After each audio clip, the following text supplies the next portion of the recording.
government, Instructor of Leadership, Organizing, and Civil Society. And I just want to show people, although you've all seen the publicity, just so that you'll see this. You've already seen that piece, but so Marshall grew up in Bakersfield, California, and his father was a rabbi and his mother a teacher. He volunteered with the 1964 Mississippi Summer Project, and he was an organizer for SNCC, Student Nonviolent Coordinating Committee. And from 65 to 81, he worked with Cesar Chavez to unionize the California farm workers in the Great Boycott, at which time during that time, he became director of organizing. And if you're familiar with the Obama camp, so to speak, Professor Ganz was instrumental in the design of the organization for the 2008 Obama for President campaign. So that's just to cue that up. And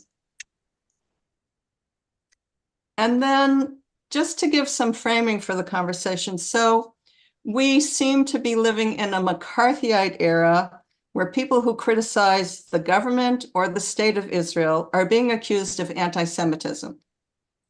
This includes people who speak out against Israel's actions, against the assault on Gaza, as well as people who question the framing of the nature of the state of Israel as a democratic state. Many people, as you know, conflate the issue of anti-Zionism and anti-Semitism.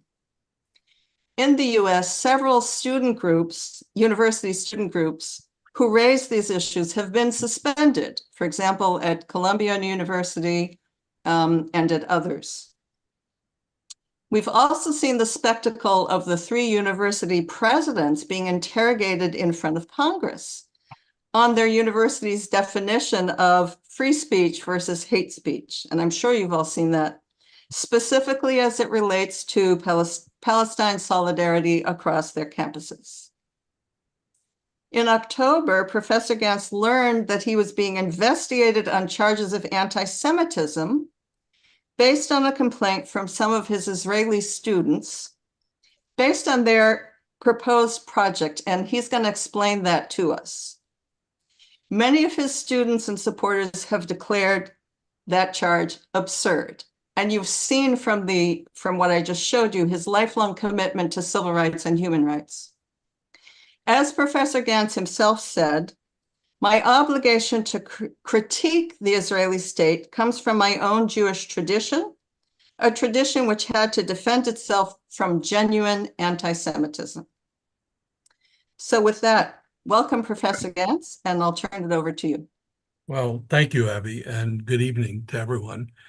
I should probably say, I don't know, good morning, good afternoon, depending on where you are. I am curious about that. Are people here from California? Do I see any? Yeah. Okay, so we cover the whole range. That's great. I guess the best way for me to start really is that I've been teaching. Well, let me put it this way: between the farm workers and what I'm doing now, and Obama was coming back to school after a 28-year leave of absence, and it was like 10 years of electoral politics, mostly in union politics, California, and coming back here and finishing my undergraduate degree, getting a master's at the Kennedy School, and then doing a PhD. And while working on the PhD, was asked to design a class on organizing. And to me, it was an opportunity to integrate my life experience with the social science I was learning in a pedagogical conversation with a rising generation. And so right now I teach, and what we teach is practice. In other words, it's not theories about, it is the practice of public narrative, of organizing, strategizing, leadership, and all the rest. And so it's a very engaged and intense kind of learning. And so right now I have somewhere around 400 plus students a year between online and in-person versions of narrative class in the fall, organizing class in the spring. And I also work with something called the Leading Change Network, which is a network of people with whom it's former students, but a lot more than that, they're students around the world that are taking this pedagogical approach that we've developed for the development of organizing and organization in their communities, in their countries, in their organizations. So that's kind of the context. And so what came as a big surprise was last year, I just finished teaching the same course again without more. Last year in this organizing class, and we do a 10-day intense intro in which students find other students, they form a team, they indicate a shared purpose, and then they develop strategy consistent with that shared purpose, and then they turn it into forms of action. And this year, they're also doing 6-week campaigns based on what they do in that intensive period. So I hope this is helpful with just context. And so in the intensive class, we teach story of self. We teach relationship building, structuring of a leadership team, strategy and action. And so very much is team-based. And the translation of values into purpose is what the students do and what we coach them in. So last year, we had about 110 students in this class. And one of the things they do is we try to avoid people just coming together and working together based on an issue, like tree people and fish people. It turns out to fragment more than it unites. So we focus on values. And we focus on values as a foundation for team formation, but then those values need to be articulated as a purpose. And the context is, who are my people? What is the change they need? And how can I work with them to turn their resources into the power they need to achieve that change? And so this was the class. So we had students having one-on-one meetings, sharing their personal stories, and then forming teams. And so at the conclusion of the first weekend, which was a Sunday night, every group shared its purpose. It shared purpose, every team. And we had worked with them to facilitate that.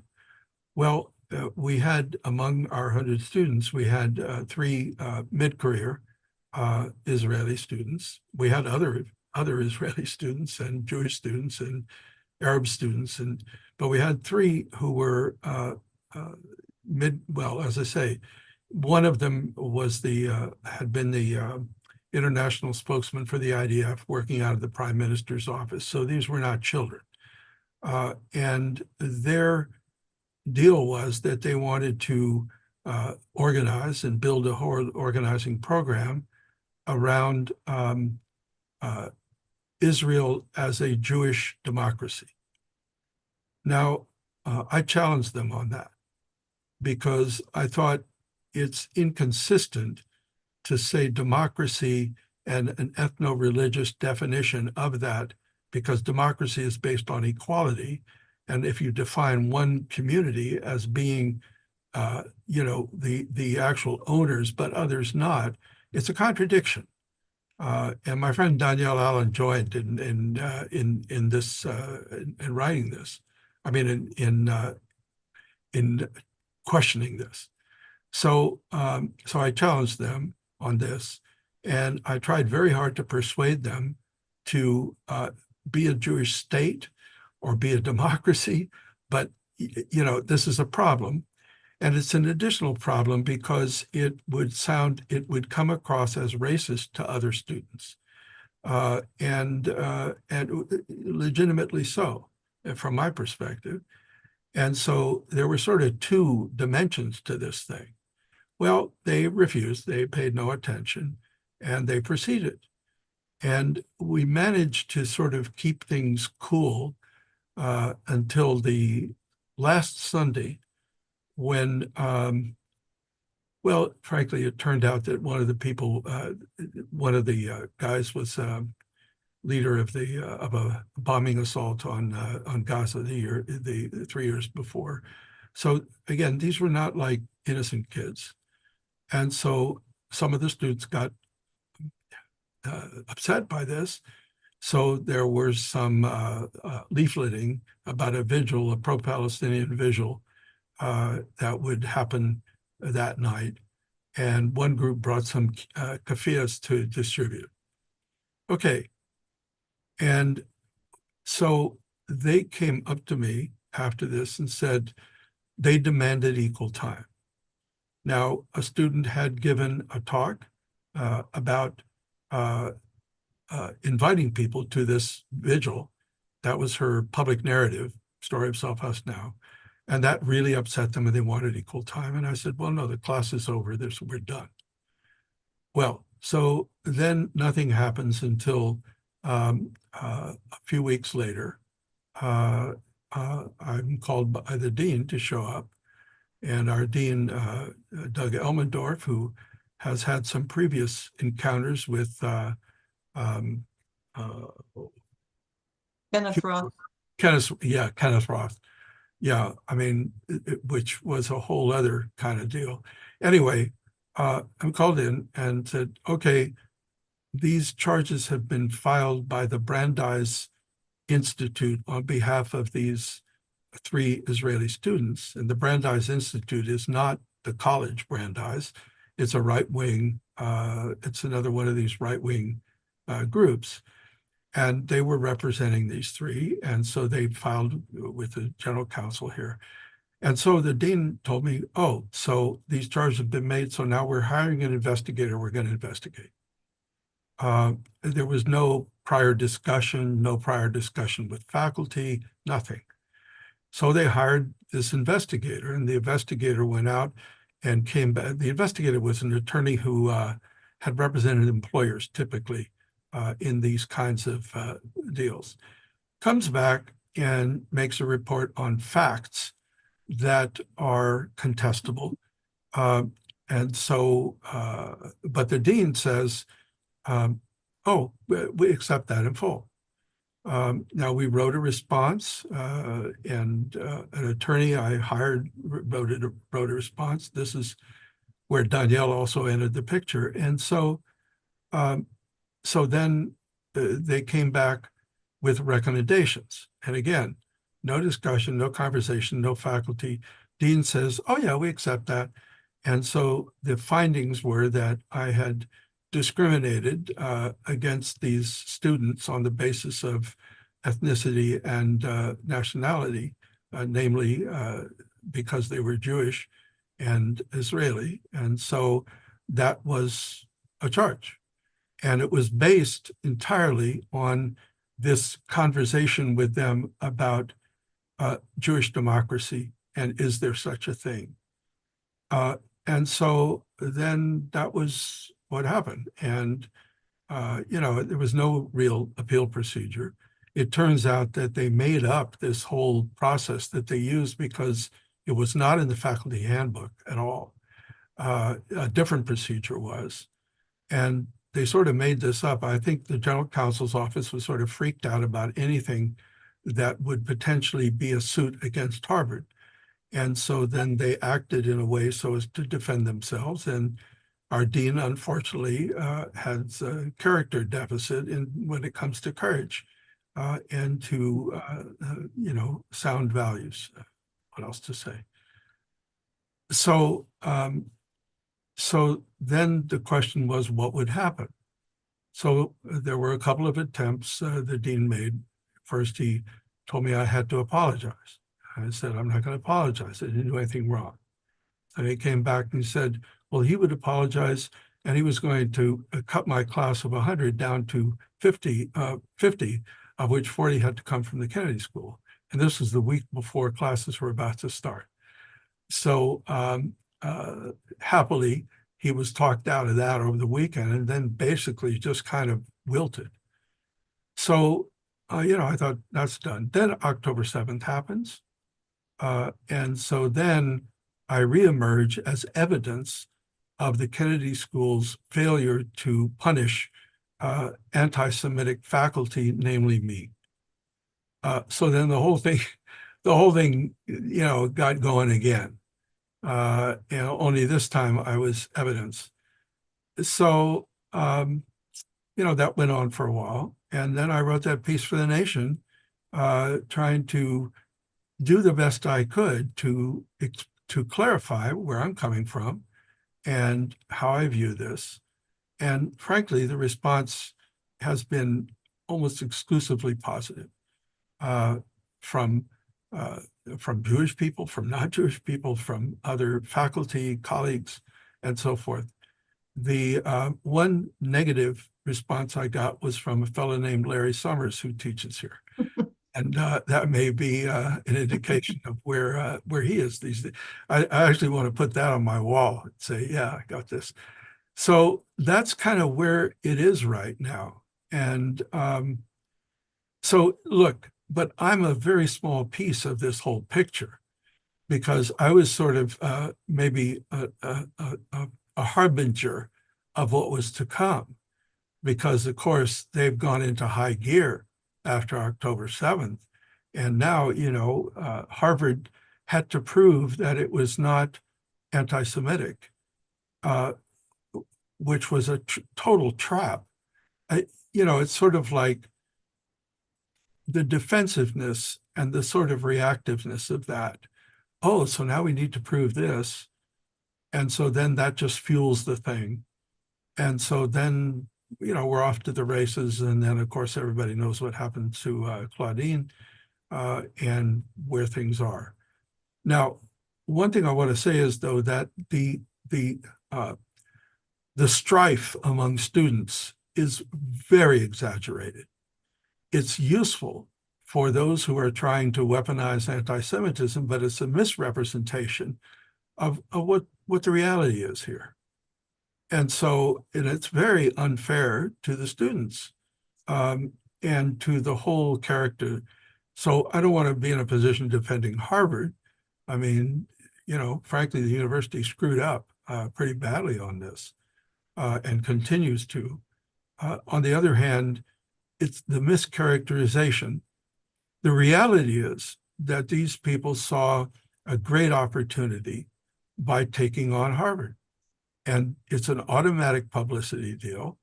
And so then now it's with the congressional investigation led by the congressperson whose name ends in 2 X's, Fox with 2 X's.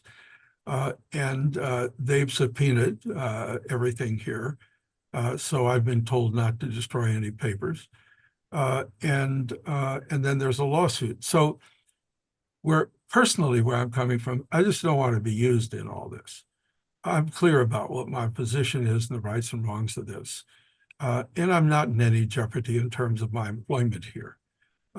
So, that's why I'm saying this is a small picture of what is a much bigger campaign.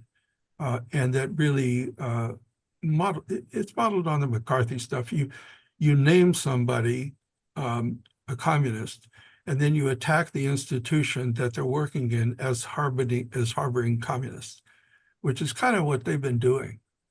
So I don't know, that's kind of where it is. As I say, the class this year went great. We had a Palestinian group working on doxing, and we had a Jewish group actually working on developing Jewish leadership that would welcome controversy rather than try to suppress it. So that's kind of cool. And that's where it is right now.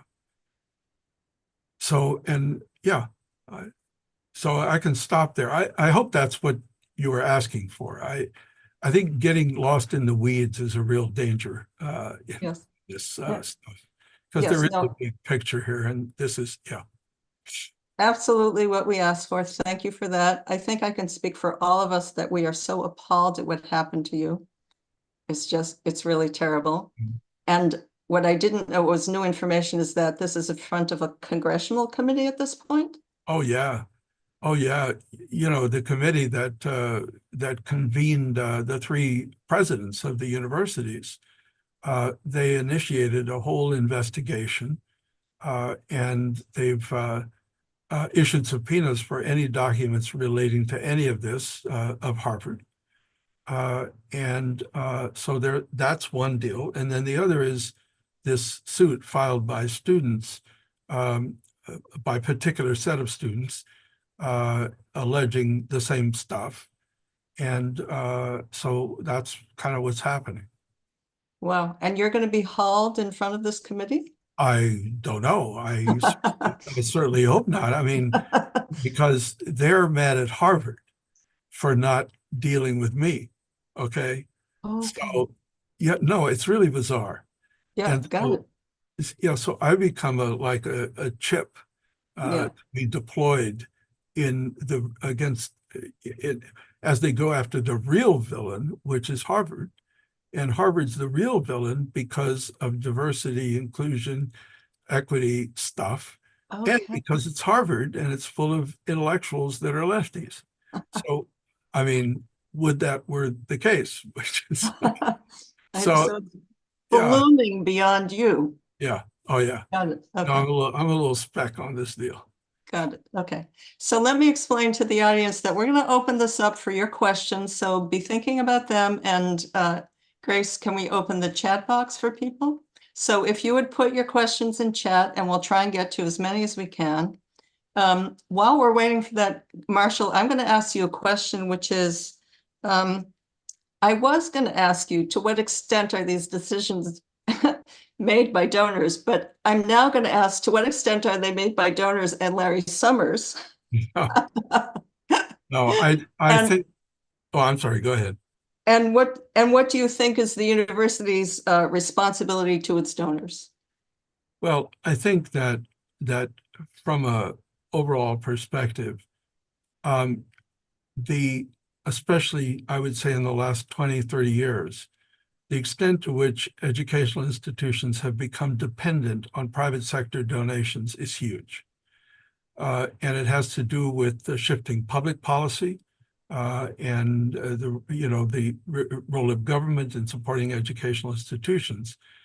But it's a little like what happened to cities when Reagan came in, was the absence of public government, federal support meant they all turned to private sources, foundations, donors to supplement for financial needs. So it's a systemic increasing dependency on private wealth for other activities, whether it's politics, of course, but also NGOs, cultural activity, and so forth. So, yeah, it's a real problem. And it really becomes a substitute for values that can stand, well, on the basis of which an educational institution needs to operate and should operate. And so that's a problem, and that's a general problem. In this case in particular, and well, we had a preview with our dean, with Ken Roth, and that deal. And, personally, it's embarrassing the extent to which Jewish donors are involved, particularly here at the Kennedy School. And not because they're Jewish, but because of the implications of that. And now the dean will not acknowledge who he talks to. He wouldn't on Ken Roth's deal. And, so it's all this kind of mystery domain. There's no mystery about the Wexner Foundation. That was a big deal here and then withdrew. And the Ophers, which also withdrew because the school wasn't being sufficiently hard on anti-Semites. Actually, that was a blessing that the Wexners got out of here. I mean, they should have gotten out of here when Epstein and the Wexners were all involved. So I guess what I'm saying is that the infrastructure of dependency on private wealth is really a problem. And that makes everything vulnerable. And so then that's what you get. And yeah, and so everybody's trying to raise money all the time. And it's a problem. It's a bigger problem. I mean, it's the problem of the country in the sense that our mechanisms for holding private wealth accountable, which was democratic government, it's not doing that. And we have a major problem there as a country and as a culture. Yeah, thank you. I'm going to add Amna here. So Amna's going to help me ask some questions. Marshall, do you have any? Are you open to any questions, or do you have guidelines about what you'd like to add to? No. I'm fine. Whatever. You're fine. Okay, Amna, can you so folks, I hope you're putting your questions in chat. Amna, do you have a question? Oh, we have to ask her to unmute. Yep. Hi. Yeah. Yes. So the first question is, what are the prospects for institutional change within US Jewish community institutions that would lead to less support for this exploitation of historical anti-Semitism? How can we promote this transition? Well, we might start with prayer, but other than prayer, I think, no, we know there is a generational thing going on. And, you know, there's been recent articles and writing, Peter Beinart's been writing about this, and there's reality to that.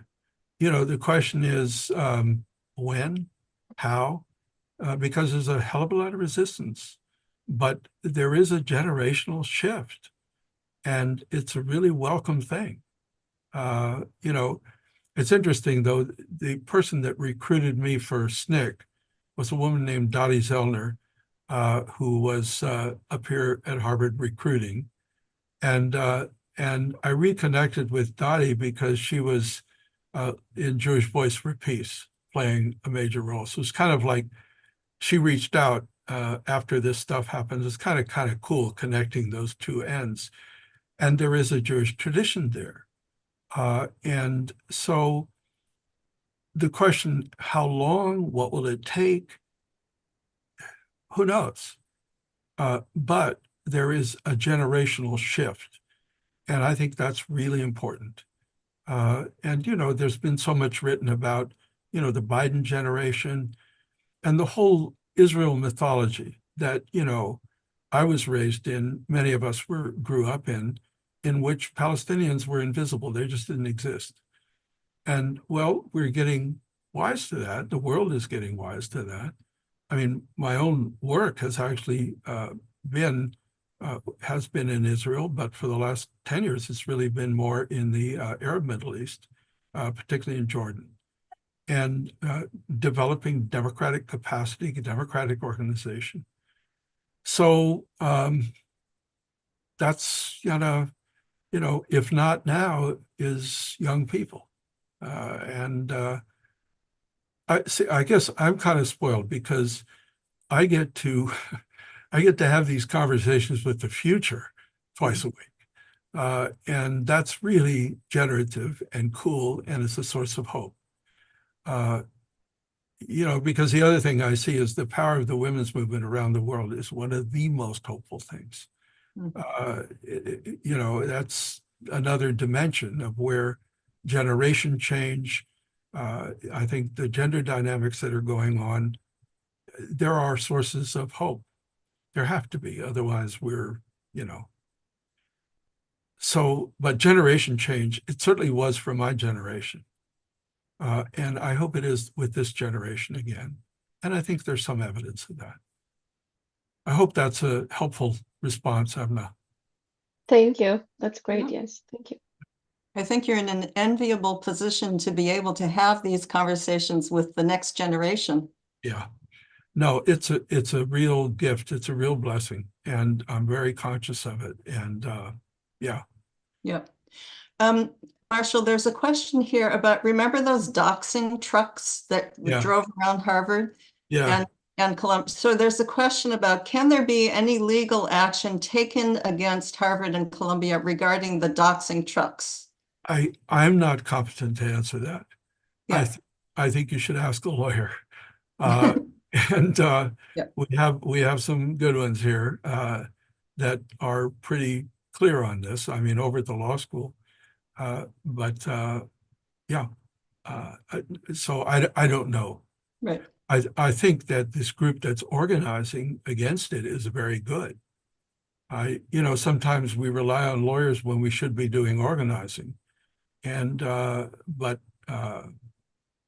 so that's the best I can do, Abby. I think that was a brilliant point, that sometimes we rely on lawyers when we should be organizing, because that's an instructive takeaway for us in general, right? Well, it's interesting because I've been doing work with colleagues at the law school, and as a young man named Andrew Crespo, who actually is the first Latino tenured faculty at Harvard Law School, believe it or not, and was the first Latino president of Harvard Law Review. His family's from Puerto Rico. Last Friday, he was elevated to this endowed chair in public law. And his whole talk was about the law and organizing and about the problem of relying on litigation. And, that became the where you go, you litigate. If you're a progressive but, since the court is like it is, that's sort of a dead end. And so it's like an opportunity to shift legal education and legal practice much more in the direction of organizing social change. Lonnie Guinier and Gerald Torres and I did a class at the law school in 2006 on law and organizing, and we compared the role of the law in Brown v. Board and the role of the law in the Montgomery bus boycott. And in Brown v. Board, the law was the total strategy. In the bus boycott, the law was part of a power strategy. Mm. And it's it's really significant to get that. Anyway, my point is just that there's really reviving interest in this at this law school, at Yale, at Penn, at NYU. And that's a very hopeful thing. It's a good thing. Yep, brilliant. Andrew, whom I work with there right now, they're involved. We've been doing organizing training with his clinic students for the last 3 years, and they're involved in Kentucky in fighting a prison construction project there, and learning how lawyers can be partners to organizers rather than dominators of or servants of, but partners. That's what we had in the farm worker movement. And we had that in the civil rights movement. And so I know that's a little bit of a tangent, but it's just another source of hope. Thank you. Amna? So the next question actually ties in nicely to your point about learning to organize versus litigating. And they ask, what can we do now to enter the fray and stand up for our values? Almost anything. No, I mean, it's one of the really frustrating things is it's this characterization as we have a polarized country. What we have is a hard right polarized assault on the country. And what we have then is the rest of us who are fragmented and fractured. And what's missing is that which brings us together. And it's not enough to say we're not that, we're not that, we're not. No, what are we? What are we for? A colleague and I started we've been doing an experimental class this fall called Being Human. We had 20 spots. We had 60 students wanted to take this, and not even for credit. So there are some fundamental questions that we have to engage with about what our values are rooted in. I was having a conversation with some students about this, and young man said, "Oh, I see, I don't have a label, I have a story." I said, "Yeah, you have your unique identity, it's complex. And when we allow ourselves to be reduced to words and abstractions, it's robbing us of our humanity, really." So there's a lot in play here. So I think that we need to find the ways we can move in that direction. And I think it shifts from different places, but I think that's what we need. I think that's the missing piece, so to speak. And I think it's not a matter of ideology. It's a matter of whether or not we put people at the center of our politics. And Pope Francis is actually very, very good on this in terms of his attempt to make people the center of the theology and the practice. And he's very good on power too, by the way.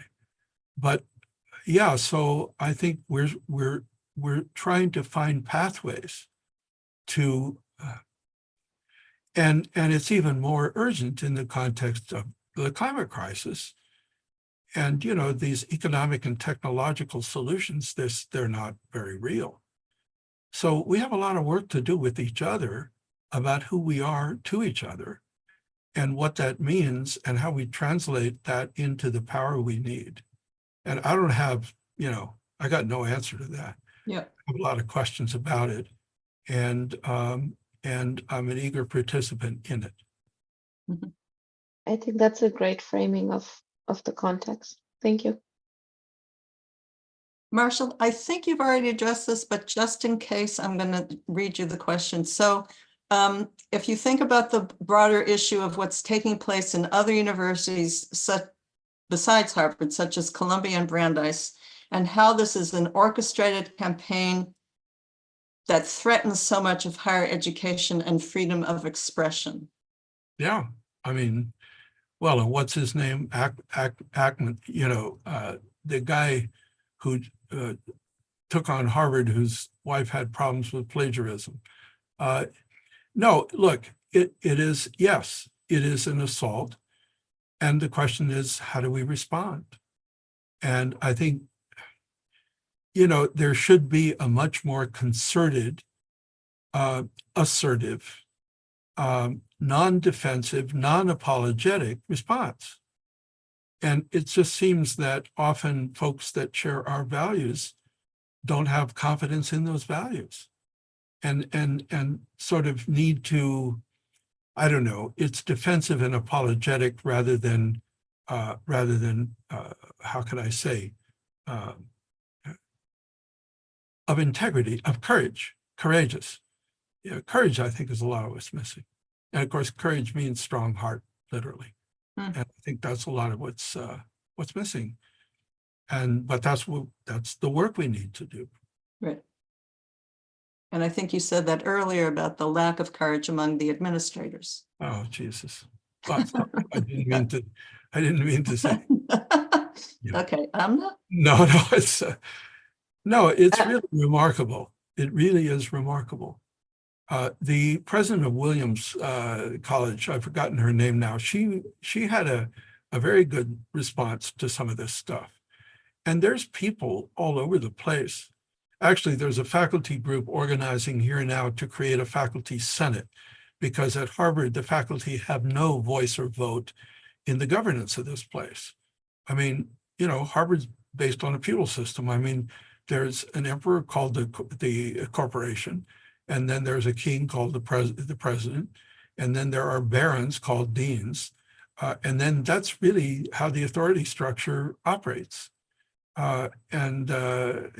Public universities are different, and other schools are different. But I'm really happy to see this faculty initiative to claim some voice in this place. So. Yeah, I guess that's what I have to say about it. There's other people much better informed on this than I am that have really kept up with what is happening all over the country, because it's a horror show. Thank you. The next question here is, what opportunities are there for countersuits? It's a good question, because in the discussions that I've had, they are the odds of winning are problematic. The cost is huge. And you have to consider sort of, now, as a legal strategy, filing suits that are going to cost the opposition a lot more than it costs you, that's a worthwhile thing. So I don't know. It's unclear to me where that comes in. One would like to think that, yes, there is a way to do that, and there probably is. But yeah, I'm not that well informed on it. Thank you. Abby?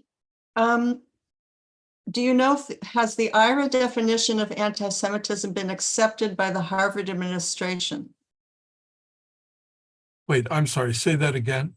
Do you know about the IRA definition of anti-Semitism? Yeah, but remind me. Well, it conflates anti-Zionism with anti-Semitism. Oh, yeah. So has the Harvard administration accepted the IRA definition of anti-Semitism? I don't think officially they have, but that doesn't mean they haven't.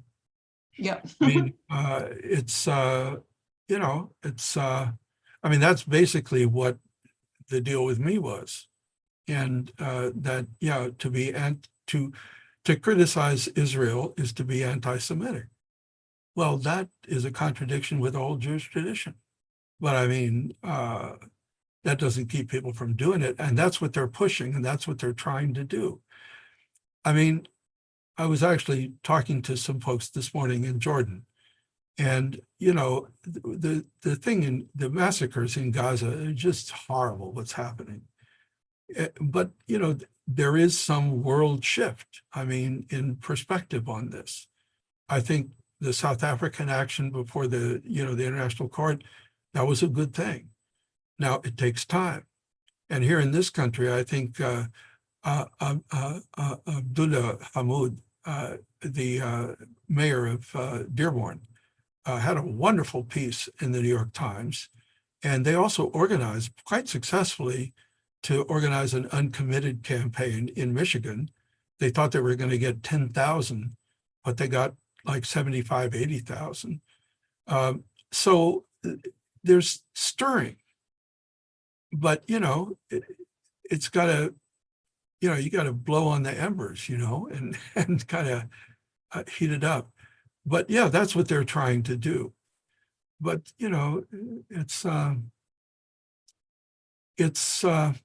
very sad, the whole thing, because again, it's about people. It's about people's lives. It's not about ideological positions or purities. And there's millions of people involved, and, you know, developing enough power to stand up for that and fight for that, I think, is our challenge. Mm-hmm. My turn, Amna? Mine? I don't know. I'll go. You go. So this is a great question. What guidance would you offer to people working in government agencies, NGOs, or companies who are being told to stay silent or being threatened with firing or disciplinary action for speaking out about the killing of people in Gaza or otherwise criticizing the state of Israel? Well, okay, from where I stand, it's easy to say, but the only way to fight fear is with courage. I mean, it is to defy that. And otherwise, the more you give into it, and I know there's costs involved here and so forth, but, you know, when it comes right down to it, you know, what I learned in Mississippi was, I mean, you know, people have to find the courage to challenge these systems of oppression. And it's not easy, and there's risk involved. So in terms of advice, I don't really believe very much in advice. I believe more in coaching, in trying to work with folks to discover where their path is, given who they are. I mean, my mom was a teacher. She called herself an educator because she said education comes from the Latin educare, which means to draw out rather than to put in. as what the educational process is. And I think that is what it is. So I'm a little, light on advice, but I think that's the case. I think when you allow fear to silence you, then it's just going to be more fear and more to be afraid of. And you have to find the wherewithal, to, I don't like the word resist. You have to find the wherewithal to fight. I Yeah. think. Yes, somebody has to be the spearhead. Abby, And some buddies, because somebody's. yeah, some buddies. I mean, that's the deal. When it's just one person, well, that's what organizing is all about, isn't it? And social movements. It's about that song Pete Seeger used to sing, if 2 and 2 and 50 make a million. So it is like that. Thank you. What's amusing and shouldn't be surprising is that all of your answers fit within the frame of public narrative and organizing. Yeah, well, I've been brainwashed. Yeah. Yeah. The next question is it your impression that the anti-Semitism hysteria is being fueled by faculty at Harvard, because that's the case at MIT? I don't, I mean, look, Larry Summers is a very special case. And I think, yeah, I mean, he's in this deal, but I don't think it's true of most faculty here. No. And, there's these two task forces. One is on Islamophobia and one is on anti-Semitism. Danielle Allen's the only person on both. I don't know what that means. The faculty who's leading the one on anti-Semitism is actually a pretty sound and also traditional critic of Israel. That's a more positive thing that happened. So I don't know, it ought to be one task force, not two, I think, but that's another question. No, I don't think that's the case. I mean, yeah, I don't think that's the case. Yeah. Okay. Amna? So, as a member of the campus, what is your read on the reality of the level of threat or fear felt by the Jewish student body from the Muslim, Arab, Palestinian peers? Do you feel like it is being exaggerated in the media? Well, I think it's been stoked. It's kind of like when, one of my closest friends, Bernie Steinberg, was director of Harvard Hillel here for 18 years. He passed away just in the last few months. And actually, the last thing he wrote was published in the Crimson, and it was challenging particularly the Jewish leadership here on this weaponizing of anti-Semitism. It was really powerful what he wrote. But, since Hillel eliminated any BDS, you can do nothing to support boycott, Divestment and Sanctions. sanctions. Yeah, no, thank you. Yeah, then that sort of became, well, I guess there's 11 states where that is now illegal. But so it's agitated. It's not just like there. And so that's a problem. And the problem is when Jewish leadership doesn't stand up and goes quite the other direction, it's a problem. It's a problem within the Jewish community. And it creates a problem for lots of folks. But again, we see a lot more fracturing in that now. There's a lot more, give in that. But yeah, in terms of how scared Jewish students are here, would be hard for me to say. I have the Jewish students I know here are not particularly scared. They're angry. They want to do something. But, I don't know all the Jewish students here. So the whole thing gets because it serves various people's interests, it gets exaggerated with intent. It's not innocent, it's purposeful. And that's kind of what we're dealing with, I think. Thank you. I just want to check with Cole. Cole, do you have an action for this evening? Let me see if I can rustle one up, Abby. Let me get back. All right. Well, we'll go to another question in the meantime, Cole. Is that Maureen O'Connor that I see? Looks like, yeah. You're on mute. You're on mute. Maureen's on mute. Yeah, I'm trying to unmute her, but in the meantime, No. Yeah. Yes, I was in Vista in the 1960s. Your name sounds familiar. Okay. I mean, before Harvard. Oh, yeah. Okay. I worked in the South. I worked in North Carolina in a Black neighborhood. Hmm. 68, 69. Okay. All There are right. other Maureen O'Connors. O'Connor's a name like Smith in Ireland. So Yeah. they No, may go around. I actually knew the Maureen O'Connor who was mayor of San Diego. Oh, right. Yes. Yeah. People tell me Yeah. about it. Anyway, Not the same. back Yeah. to you, Amna. So are students active around the new policies that the university is putting forward as it tries to address how students are relating to each other? Well, boy, there's been a sit-in at the law school, and there will be another one later this week. The university put out this set of regulations for governing student events and activities that looked like something that we would have expected in the 60s for you know, someplace in the South to make it almost impossible to have an event. All kinds of hoops that you jump through and all that sort of thing.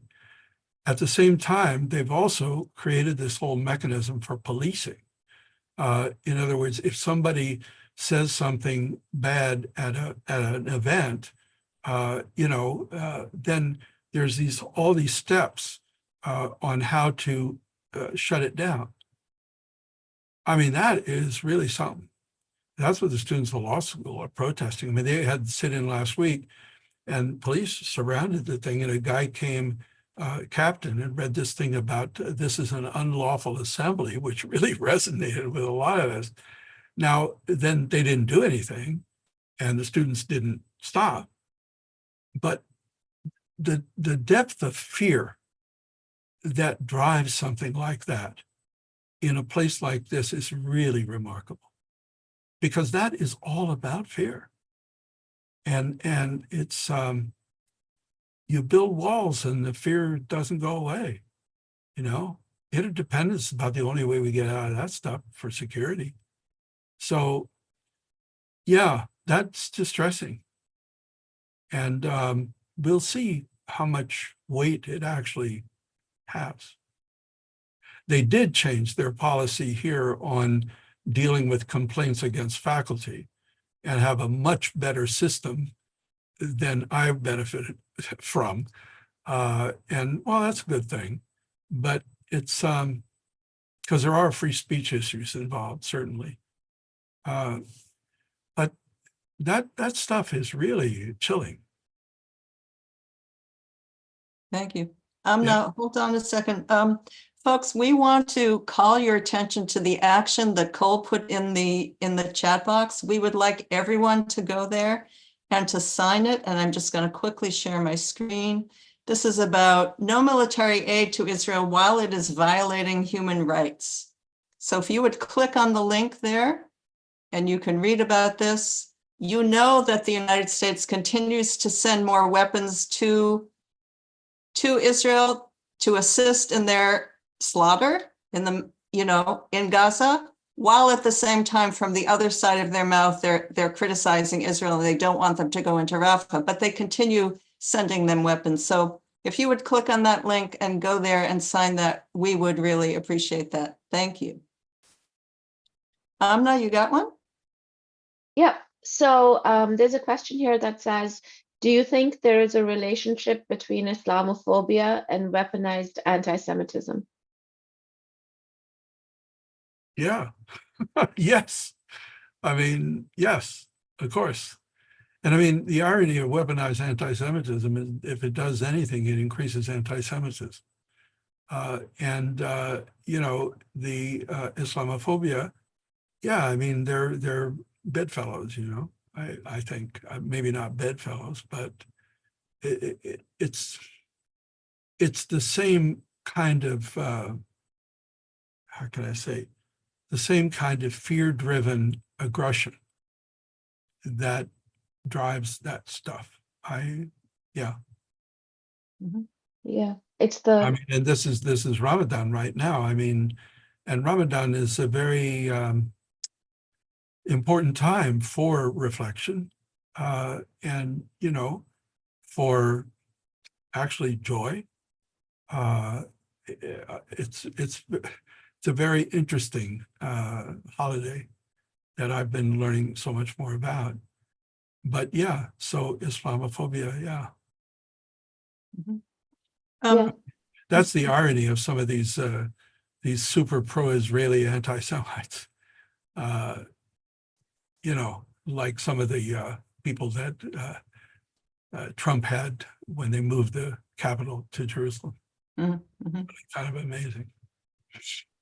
Marshall, can I just check with you? It's 8 o'clock, but we have over 200 people here who are hanging on your every word. Are you willing to stay for a few more minutes? Sure. No, I'm happy to. Uh-huh. Yeah. So there's a question here. I don't know if you have the answer to this. I Is do. there- Let me just say, I do want to conclude with a little song, but we'll come to that when it's Oh, time. super. That Yeah. would be great. Yeah. I'm not going to sing because in the 4th grade I was told, please just mouth the words. And so that was the end of my singing career. But it expresses, I think, something very important. Yeah, back to you. Well, the 200 of us will join you in that song. No fear. I don't know if you know the answer to this. Is there a way to bring together university presidents who are standing up against this suppressive movement? Well, there certainly is a way, but the question is the leadership there to take that way? And that's very unclear. It's very unclear. Yeah, I mean, that would be a very good thing to do. But, you know, the question becomes, yeah, who organizes it?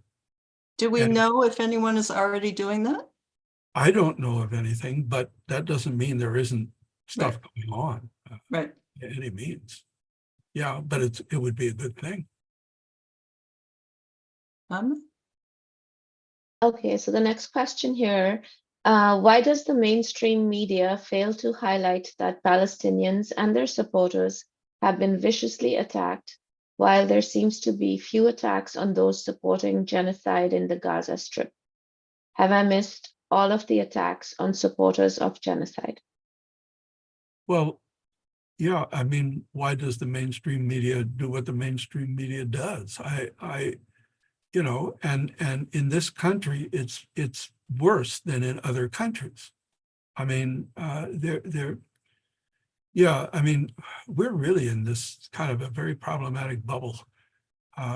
But yeah, because it's a reflection of power, and it's a reflection of how power translates into what you pay attention to. And that's where, like, the South African thing was a very good thing because it was international news. And see, I think that's really important. And I think there's increasing realization that the U.S. can't, I mean, the U.S. is, you know, the U.S. is the, you know, the source of Israel's weaponry and wealth. So, but there's a lot of other countries, and there's shifts going on. But it doesn't stop what Netanyahu, what they're doing in Gaza, which is a horror. And yeah, I mean, yeah. I think there's also, you know, the question of the freedom of the press and how free of a press we actually do have here, right? Because what they cover is sort of reflected by their motivations. Well, I mean, we live in a capitalist system, and so that's, that's kind of how things work. We try to challenge it with democratic responses and challenges and controls. But, the consolidation of media, it's a big problem. And newspapers aren't what they were. Not that they were always wonderful. I mean, look at civil rights coverage back in the 50s and 60s. You won't see much there. So, but we have allies within the media world, and I think we need to acknowledge that, recognize that. We always thought in the farmers, we always thought our need was to organize the press rather than to condemn it. And it worked pretty well. In other words, these are people also, and I'm talking especially about working press. And, there's a lot of educational work that needs to be done there, but we shouldn't treat any reporter as if they were William Randolph Hearst or something. That's not smart. That's great advice. Thanks. I love the piece about, not condemning, but organizing, and to share with you, Marshall, and with other people on this call who may not be aware that there is a letter writing group that combines people from MAPA and JVP and other places. And a group of 6 or 7 of them met with some of the editors at the Boston Globe to educate them about the difference between anti-Semitism and anti-Zionism. And the editors said, yes, we will follow that. And then they probably have not followed that. So this letter writing group has continued to sort of try and hold them to account. And I think that might come under your category of organizing and educating them. Yeah, yes. And people tend to be more easily educated when there's some power involved. Clarify that? Well, it's sort of like, there's a lot of stuff around like, well, we all need to just get together and talk to each other and then we'll resolve everything. Well, it doesn't work like that. The world doesn't work like that. My favorite passage from the New Testament is Matthew 10:16, where Jesus is going to send his apostles out to give tell the new story. And he says, if I'm going to set you as sheep among wolves, you must be innocent as doves and wise as serpents. And that's a pretty good combination. And if you go all in one way or the other way, it doesn't work. But the middle way is hard because you have to hold both things. And I think that's kind of where it's at. Can I just say, it's pretty cool if you can quote both from Matthew and from Isaiah. Yeah. My favorite surah from the Quran is Surah 94, which says that even in struggle, there can be ease. And I think it's a really good reminder for those of us that are drawn to struggle that we also have to create those places and spaces for ease. So there's a lot of wisdom in that old stuff, Yeah. No, you got one? Yes. What is the level of threat experienced by students who are standing up for Palestine? A good question. I don't know. I mean, I work with some of them, and in terms of direct threat, that's one thing. But in terms of sort of the whole context in which we are, that's kind of another thing, I think. And I don't sense that there's much like direct threat here. On the other hand, I think there is certainly an atmosphere and a context that's profoundly threatening. That's why one of the reasons I'm such a fan of the mayor of Dearborn. I think he really has got it right, and has taken a whole approach to this, which is not defensive, but which is honorable and courageous. And I think, Rashida Tlaib, has a whole other challenge. Her sister actually was involved in organizing the uncommitted campaign there, which was very successful in Michigan. I don't know. It's a hard question to answer. I don't know. Well, thanks By the for way- trying. Yeah, sorry. By the way, MAPA had a campaign, an uncommitted campaign here, where Oh. everybody mobilized around it. And I think, Cole will correct me if I'm wrong, I think we got 9% in Massachusetts uncommitted. Well, 9. Got 60,000 votes in 5 days of organizing. It was a crash effort. well, congratulations, It Cole. wasn't just MAP, a number of allies. Oh. No, it's good. It's good. Marshall, there's a student here, a Northeastern alum who believes that they suspended the Students for Justice in Palestine chapter after receiving complaints about anti-Semitism. And we spoke about that because Columbia did that as well as some other campuses. He says, do you, or she, or he, did this happen at Harvard? And did they stick with these suspensions, if you know the answer? I don't know the answer. I was talking with one of the young people involved in it and involved in the organizing, and nothing was said about it. So I don't know, but I'm not authoritative. Okay, and then there's a question. Would you say that anti-Semitism is a Western concept and that Palestinians aren't anti-Semitic, especially if they only know Israelis as their oppressors? Wait, ask the question again. I'm sorry. So they're right. Would you say that anti-Semitism is a Western concept and that Palestinians aren't anti-Semitic, especially if they only know Israelis as their oppressors?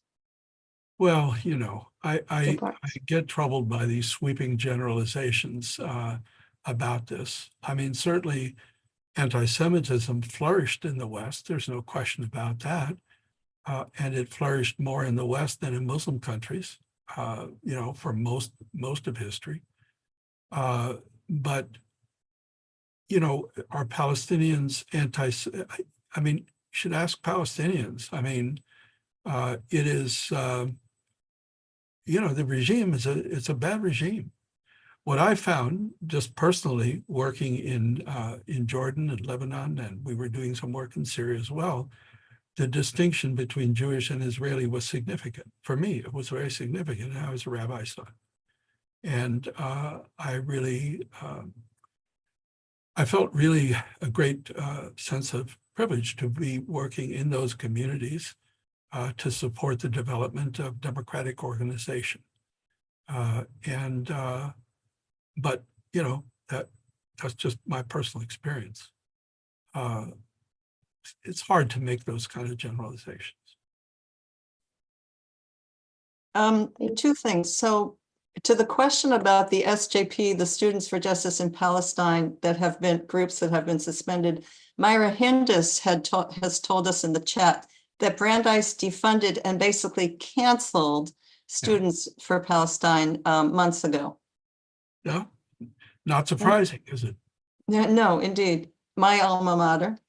Oh, well, there's some work for you to do, Abby. Yeah, right. And let's see. Again, I'm not going to read that one. So maybe one or two more. How serious do you think the problem of anti-Semitism is today in the US? Well, I think it doesn't go away. It's there. And I do think that this whole weaponizing of it simply makes it worse. It's really problematic. But yeah, so I don't know quite what to say. Anti-Semitism has a lot of longevity, and a couple thousand years of longevity. Maybe 15, maybe not 2,000, maybe 1,400 or something. But no, but yeah, it is a problem, and it is a burden. And in a sense, the miracle of Jewish culture is its survival and the fact that it even can thrive. You know, I mean, so many peoples, when their temples were destroyed, went away. And that didn't happen. And that happened in diaspora. You know, that culture, our culture was sustained in diaspora. It's almost as if next year in Jerusalem at the Passover Seder was an aspiration, but wasn't a matter of real estate. And when it became a matter of real estate, it became much more problematic. You know, so, but yeah, I don't think anti-Semitism's going away tomorrow. Yeah. I am impressed, I have to say, with the fact that the leading candidate for the president of Mexico is not only a woman, but a Jewish woman. And that is remarkable in Mexico, really remarkable. And both candidates for president are women. So it's, but I mean, for a Jewish woman to be the likely candidate, likely president of Mexico, that's kind of cool, you know? Very I mean, cool. regardless of the particular policies, it's good. Yeah. Yep. I'm wondering if we might end with this question, which is there any hope? Do you see any hope for the Democratic Party in the United States? Yes, it's a great one. I was looking at that too. We Yeah. left the easy thing for last. Yes. No, that's a good one. Well, we hope for the second coming, I guess. No, it's hope springs eternal.